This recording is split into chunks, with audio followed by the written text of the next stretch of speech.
Maxamuud Xaamud Cumar oo ka mid ahaa musharaxiinta dhowaan u tartamay xubinnimada baarlamaanka maamulka Puntland ee xildhibaanada ka soo gala gobolka Sanaag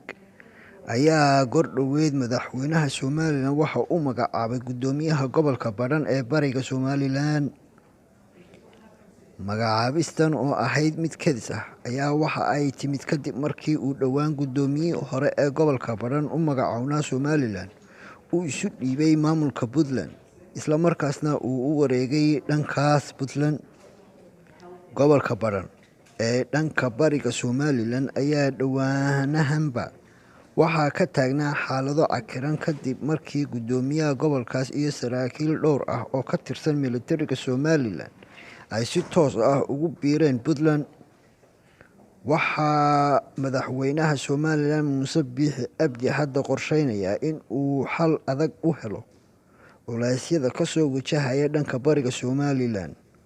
iyadoo sidoo kale uu jiray culeys xukuumaddu haystay jabhado Korneel Caare